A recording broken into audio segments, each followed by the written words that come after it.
I think pretty much everybody knows that the UFC started out as a competition between different martial arts.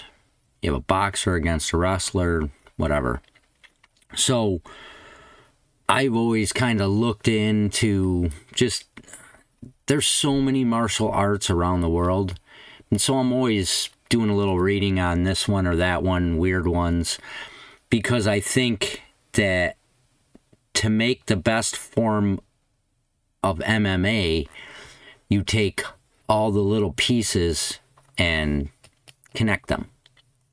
Whatever that may be. Obviously, wrestling, there's a lot, jiu-jitsu, whatever, BJJ.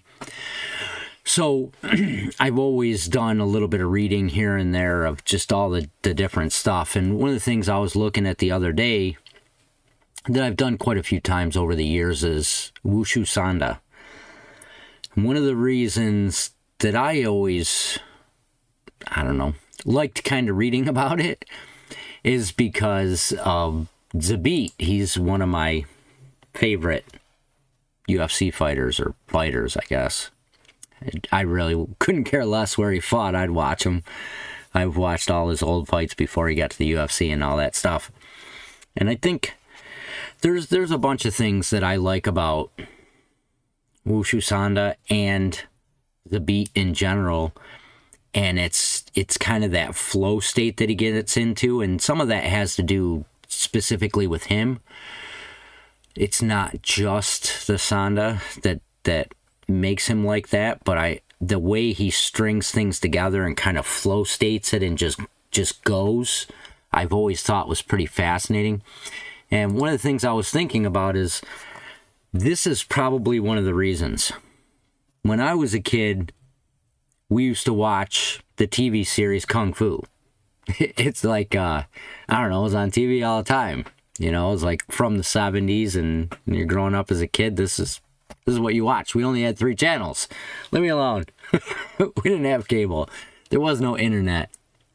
But, you know, Kung Fu was kind of cool because he was like this, this monk, and he decided to walk the earth and find himself. It's complicated, but I think that's part of the reason that I'm kind of fascinated by Zabit and everything surrounding him, because he trained at Dagestan's Shaolin Temple, which is exactly, I mean, it wasn't Dagestan, but that's exactly what Kung Fu is kind of about. He was a Shaolin monk. And there's 2 major people, Muslim Salikhov and Zabit, that came out of there. There's probably others. I know there are other fighters and other people that have been in the UFC that have studied Sanda, but I don't know if that's some of the reason.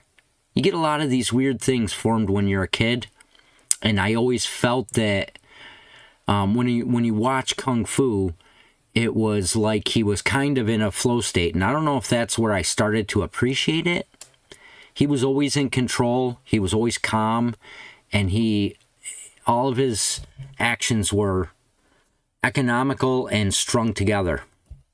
He didn't do things for no reason, and I think that's one of the big things that I have always liked about Zabit, is I guess I probably see David Carradine's character in Zabit.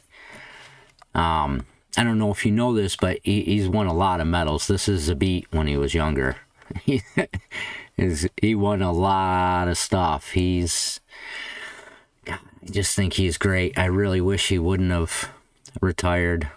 Really bums me out. But I guess that's life, right?